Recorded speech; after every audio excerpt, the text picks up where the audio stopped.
Finally, the NBA is back. The NBA preseason has kicked off and last week featured a lot of great games. There have been so many games that I've been watching, but it's one in particular that stood out to me, and it was the Grizzlies versus Bucks game. Now, Ja Morant didn't play in this game, but the Grizzlies still have a lot of great young talent, and watching that game, it kind of got me thinking. The Memphis Grizzlies were the second seed in the Western Conference last year, winning 56 games, having the runner-up in Coach of the Year voting with Taylor Jenkins, and made it to the second round of the playoffs for the first time since the 2014-2015 season. They didn't lose anybody significant this offseason. They actually added to their core, and yet the noise surrounding them has been pretty quiet.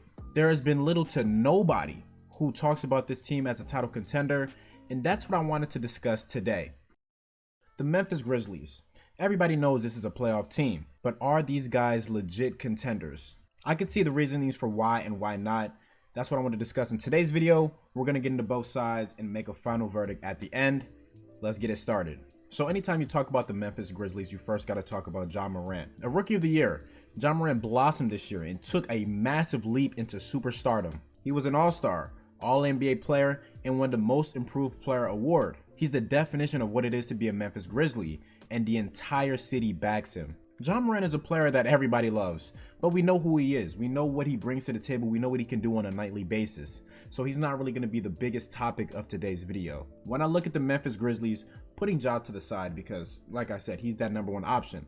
I feel like their success weighs on 3 key points, and it's those 3 points that I want to get into. The first key point to their success this season that I want to get into is their second option in Jaren Jackson Jr. Jaren Jackson Jr. has now reached the point where he can be a consistent defensive player of the year caliber player. He's an excellent rim protector and a main component to that Grizzlies defense. Last year, he had a career high 2.3 blocks per game, and in the playoffs, that increased to 2.5 blocks per game. He can step out and hit the three-pointer, he's super athletic, and he has a great handle for a 7-footer.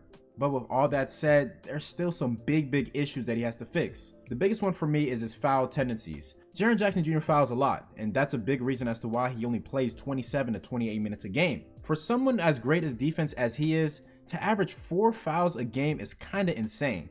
Outside of his foul issues, to only average 6 rebounds a game is kinda concerning. Now, his play does feature him being on the perimeter a lot, but still, you want more out of someone who's 7 foot, 240 pounds.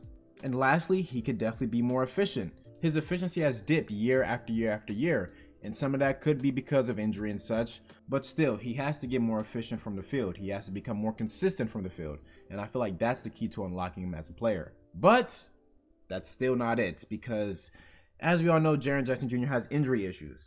All we know now is that Jaren Jackson Jr. will not start the season for the Memphis Grizzlies. We don't know when he'll be back. It could be as soon as the end of October. It could be as late as mid-December. We don't know. That means it might be another slow start for him. That means he might have to do a lot of catching up. He might start off inconsistent, which could hurt him throughout the season. These repeated issues are becoming a concern. Their success is really contingent on what he's able to bring, and if he can bring anything, considering that he is hurt. The next component that I want to bring to the table, and what you can argue being the biggest component to the Grizzlies' success, not just this season, but moving forward, is the emergence of Zaire Williams. Zaire Williams, he's a player that I strongly believe will make that second year leap because what I saw in that preseason game was very encouraging. He's a 6'9" slender wing who is getting more comfortable with the ball in his hands as his career goes on.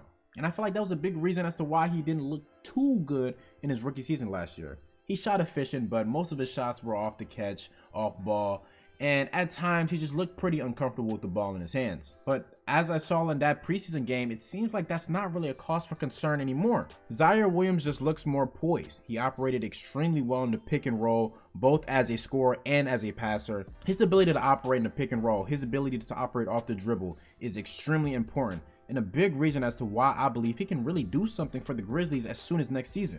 And he still has the ability to catch and shoot. As you see in this clip right here, he hands the ball off to Kennedy Chandler, redirects himself to the middle of the court, and swishes a catch and shoot 3. He's finding ways to get open, he's finding ways to make the right read, and that's very big for him. So let's dissect this. Gets the ball, hezzy cross into the mid-range over Brook Lopez. Oh my God! This is Zaire Williams doing this? Now, the last component that I want to touch on is the duo of Desmond Bane and Dillon Brooks. Desmond Bane and Dillon Brooks are really the glue that brings this team together. And if they play great, the Grizzlies play great. If they don't, it can kind of be a struggle. Starting really quickly with Desmond Bane, he was the 30th overall pick, I want to say 2 drafts ago, and a guy that from my Cleveland Cavaliers I was really high on. He exploded last year, turning into a nearly 20 point per game guy, shooting 43.6% from 3, and he took about 7 attempts per game. And he's not only a catch and shoot guy, he showed the ability to put the ball on the deck and go get a bucket when need be. He's a well-rounded defender and can hold his own on that end, and is the perfect component alongside Ja Morant. Now, the biggest question for me on Desmond Bane is how much better can he get, because he is already 24 years old, and you know, once people reach that range, especially guys who are just 2 years into their career, they are what they are. Now, that's not to say that Desmond Bane is a slouch, because if he's a continuous 20 point per game guy shooting 43% from 3, I think the Grizzlies would take that for 10 years. But I don't know, maybe he could get better as a passer, maybe he could get better as an on-ball threat. We'll have to see, but another great player for them. And then Dillon Brooks, who's kind of harder to judge. Now, Dillon Brooks faced some injury issues last season and didn't play much, and then going into the playoffs, it was a big struggle. His averages dropped. He only averaged 14.6 points per game and shot 35% from the field. And I think for me, his shot selection really dipped down this year. He was taking just some low IQ shots, some shots that just didn't need to be taken. He wasn't really looking to facilitate much and go to his teammates in certain situations. I feel like maybe that playoff run that he had the year prior kind of got to his head a little bit, but I'm not too sure. Again, for the Grizzlies to take that next leap, for the Grizzlies to really be a threat in the Western Conference, he's going to have to take that next step. And now going to an offseason of training camp where he can actually work out and better his game and go into the season healthy, we should see a better Dillon Brooks. Now, I stated that those 4 guys actually, and Ja Morant were the main components, but the Grizzlies team goes deeper than that. There's Tyus Jones coming off the bench, who I believe has a real chance at winning 6th Man of the Year next year. There's also Steven Adams, who they recently re-signed to a new extension. He's making about $12.5 million per year, and for someone of his caliber, that's a pretty solid deal. Steven Adams is an excellent screen setter. He's a great offensive rebounder and a vet on the team. So Brandon Clark really blossomed in last year's playoffs when Steven Adams didn't really have a favorable matchup, and he's expected to get a bigger role moving forward. There's also a lot of young assets that they added on this team, like a David Roddy, who seems to be like a PJ Tucker light.